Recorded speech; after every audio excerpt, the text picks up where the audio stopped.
Nick Saban, man, Nick Saban, I appreciate you today, my friend. I'm glad you have the stones, the balls, all of that to call it for what it is and voice your opinion on one Miami Hurricanes football team as you did prior to Miami's dismantling of Pittsburgh yesterday. Or as I record this, we're now Monday morning, late Monday morning, 2:30 in the morning, Monday morning. And the fact of the matter that you spoke what you spoke, said what you said, and this was prior to Miami smashing Pitt. And he said this in College Game Day, and we're going to play it for you just in a second. But when I speak, if you don't believe me and think I'm an idiot, well, do you think Nick Saban's an idiot? Do you think Nick Saban's an idiot? I can assure you, you probably don't from a football perspective. And the funny thing about it is, ESPN has done a really good job of promoting certain people, such as a Joey Galloway. They have made sure to put this guy front and center on everything for his outrageous takes and his outrageous commentary about how and negativity about the Miami Hurricanes. And then you got other people who say other things, but even Paul Feinbaum's called it out. I think he does it for other reasons, like the Alabama angle. But more than anything, because Alabama's been the receiver of plenty of nice decisions over the last few years when it comes to the college football playoffs. Welcome back, everyone, to another edition of Hurricanes Unfiltered, powered by Come On Now, the podcast. I'm your host, Rudy Rodriguez Show. Might hit that like button, subscribe to the channel, ring that bell, man. I appreciate y'all so very, very much. Continued support of the channel. We do have a discount going through 11:59 p.m. tonight on our merch store. So go over to hurricanesunfiltered.com and type in Hurricanes 25. That's Hurricanes, all caps, 25 for 25% off of your order. It will be good through the end of tonight. So don't miss it. And I want to say shout out to our sponsor of this show, Natalie Lopez, attorney at law. When life hits hard, the law firm of Natalie Lopez comes back and hits harder. She practices in criminal defense and family law in South Florida. She covers the entire state of Florida. You can reach her at 954-888-8833. And you can also reach her on Instagram at nat.guilty. That's nat.guilty. Thank you, Natalie, for your continued support of this show. Let's get on into it. Tricky Nicky Saban. Tricky Nicky Saban. He had some stuff to say for y'all. Let's take listen. Let's go. Think if Miami finds their way into the playoffs, they will be one of the most dangerous teams in the playoffs. Forget about the ACC. I mean, with Carson Beck, the offensive line they have, the skill guys they have, the defense they have, I don't want to say they underachieved by losing 2 games, but if they get in this playoff, they're going to be the most dangerous team that anybody has to play because of the talent level they have. He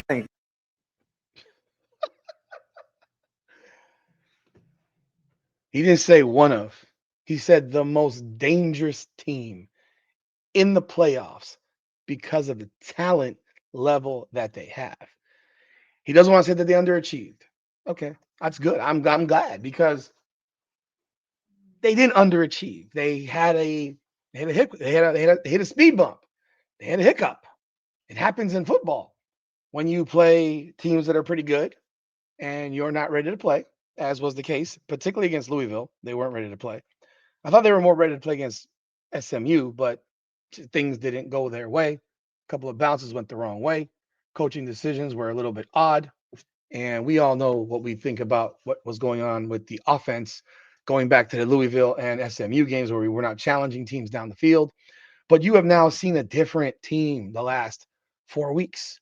You have seen a different offense the last 4 weeks. And it is kind of sad that we have to now deal with the hope and the prayer that the committee will let us into the show so we can show what we can do. But that's where we are. At the same time, you have now seen what this team looks like against NC State, against uh, and against Pitt. Those are the 2 more solid games they had to play, the 2 comparable opponents to Notre Dame, and you saw what they look like. You saw an offense that was crisp, that was just on it, man. This is a team and yeah, I do believe is still playing is playing too slow, but they score on almost every possession. They score. I mean, they scored on 6 of 8 possessions against Virginia Tech. They scored on, I think, 7 of 9 possessions against who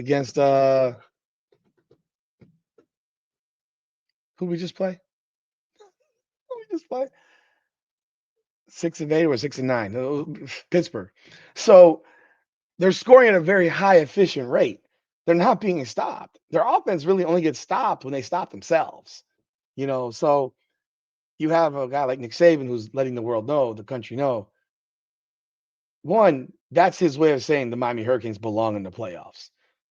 The Miami Hurricanes should be in the playoffs. And I don't know if he cares if Alabama gets in or not, because he no longer is the coach there. And the reality is he was a coach of many teams. So maybe he cheers for LSU. Maybe he cheers for Michigan State. Maybe he even cheers for the Miami Dolphins. I'm not sure. And of course, I'm sure he cheers for Alabama. But he also is probably one of the more honest coaches there is when it comes to stuff. He doesn't pull punches. He doesn't hold back. Like, there's video of him talking about LSU when he was there and they won a game, and he said, "We look like trash," type of stuff. And then you have an example compared to Brian Kelly this year, who was getting mad at the media because they said that you only had 20 points. There was a difference of culture, as you can see. This is a guy who just keeps it real. And when you look at it from the perspective of Nick Saban, you hear this, and then give you another example. And this one is another Alabama person. So another graduate of Alabama. And I'll bring him up for you as well, because this is a second Alabama person telling you Miami belongs in the playoffs. Miami is sitting there saying, "Hey guys, give us a shot." They go out and they absolutely dominate Pitt. I mean, this was a clinic from the first play of the game on defense. They went out and sacked Mason Heinchel. I mean, first play, and that set the tone there throughout. It wasn't as competitive as the final score would indicate at 38-7. Completely dominant, completely overwhelmed this Pitt team that dispatched of Georgia Tech the week before. The defensive line, the offensive line, the way they were able to run the football, I thought Carson Beck was fairly efficient. And Malachi Toney is the best freshman in college football. I mean, those are the two takeaways from this game. The other takeaway is that Miami is probably going to be in the college football playoff. The fact that Miami is not in and yet have just crushed everyone they've played in the last month of the season and has had to overcome injuries and all these other things. Will they get in? We'll see, but they should be. I think Miami should feel pretty confident about their standings. There you go. That's Greg McElroy, former Alabama quarterback, who said that Miami should be in the playoffs. He basically said that Miami is in the playoffs. He just reminded you of injuries, dominating everybody the last 4 games, just destroying people, as they did. I mean, we can actually break this down a little bit more if you want. They won 41-7. They won 41-7. They won 38-10. They won 34-17. They won 38-7. That's 151. So that's divided by 4. That's 37.75 points per game. Remember, their offense couldn't score points, right? Well, they scored some points now. And they won. It beat them 7, 10, 17, and 7. So they won by an average of 37.75 to 10.25. So they won their games by an average of 27.5 points per game, their last 4 games. That's what doing it on the field is. They play a slow tempo, which is also something you need to look at, which is why they're not scoring 50, 60 points, because they don't have enough possessions typically to score 50, 60 points.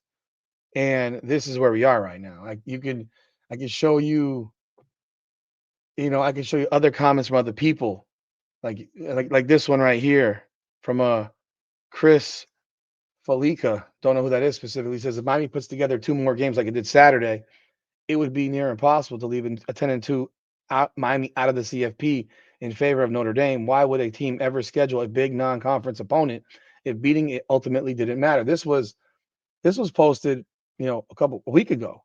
This is when Miami was 8-2 when this was said, right? Again, it also just beat a common opponent with Notre Dame 41-7 and led 31-0 at the same point in the game that Notre Dame led 10-7. Miami and Bama have the same record, and while the Tide has a couple more ranked wins than Miami, it also has a loss at Florida State, the same site Miami rolled.